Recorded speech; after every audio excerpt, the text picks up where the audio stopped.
I've switched up to the 9 micron or the 1200 grit. It's just the same deal. I'm going to do the exact same thing. I'm going to push the sword up against here.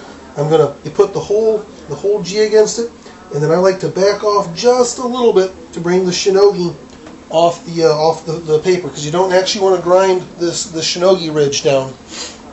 But this is going to be the same thing as the previous grit. Keep it moving. Do the same number of passes on each side, and do it until you get an even wire edge all up and down the blade, and then we'll switch to the strop. Okay, I've just finished the 1200 grit pass. I did it lightly back and forth. With all these belts, whenever you're doing this, you don't have to put a lot of pressure on. In fact, you don't want to put a lot of pressure on. Very light pressure, just enough to make the belt flex and touch the entire surface of what you're working. Now you do get it a little bit shinier down near the edge. Makes it look like a secondary bevel, but you can pass your hands over and you can feel that it's not. Okay, that's just a trick of the belt. Now here's the thing. At this point, you have two choices. If you're not too concerned about how pretty your blade is, you can go on to the strop from right here, okay? If, however, you want your blade to be pretty, what you need to do now is you need to take a break, and you need to go take some 1000 and or 2000 grit sandpaper, and you need to polish this part along the line of the sword, making very careful that you don't get down into this highly polished area, right? Just polish the face of the edge here, the G here, right? Just polish this whole area with 1000 and or 2000 grit sandpaper. Basically, you're going to erase all the lines that go this way from the belt sander. Okay, and remember, this is like a 1200 grit we got going here. So 1000 grit should take away all the old lines, and you go up to 2000 grit, it'll make it nice and shiny again. Then we'll come back, put on the leather strop, and just polish up the edge with the leather strop, and that will make it not only beautiful but razor sharp. Okay, what I've got here is a leather strop, which is just a leather strap. You know, in all vegetable tan leather, you've got a smooth side and a rough side. When I bought this strop, it came with instructions that said, use the rough side to strop your blade. So that's what I'm doing. There's a block of it's kind of like Jeweler's Rouge polishing compound, and you rub it on the strop. You get a nice even green color. Okay, you can see the black. That's, you know, friction burn stuff and sword metal and stuff that's stuck to it. That's what it looks like when it's been used.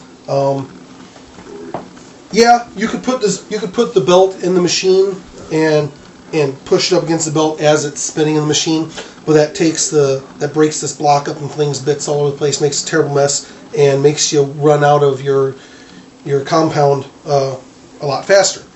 So I just treat it like a crayon and color it green. Alright, you can stop here. Okay, leather strop, same deal. Only thing is, leather is kind of stretchy, and it's a lot looser on the wheel. There's a lot more play. Once again, you don't need to push down on this hard. If you push on your leather strop real hard, you're going to stretch it out, and it won't be able to, after a while, it won't be able to grip the wheels on your belt sander anymore. So be careful how hard you push on the leather strop. You only have to push enough to make good contact with the area that you're sharpening. That's all you got to do. And again, just like with all the other belts, nice steady pace, same number of passes each side, and do it until it's razor sharp. This is the last step.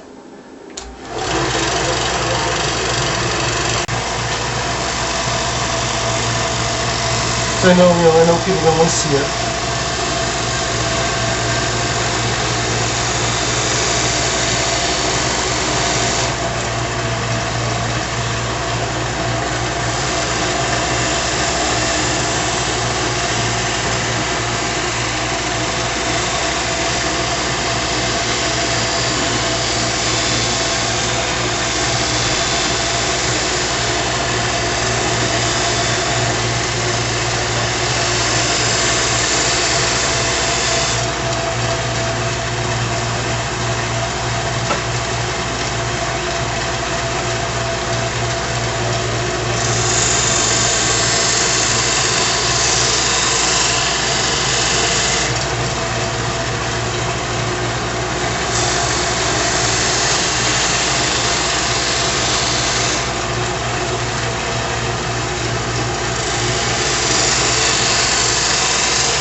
How important is it to change every pass, change the direction every pass? I think it's pretty important because you want to make sure that if you don't do the same amount on each side, your edge isn't going to be centered on the blade. It's going to lock to one side or another. It can even curl over. So especially on the lower grits, it's real important to do that. It's a good question actually. And you ready to shave, man?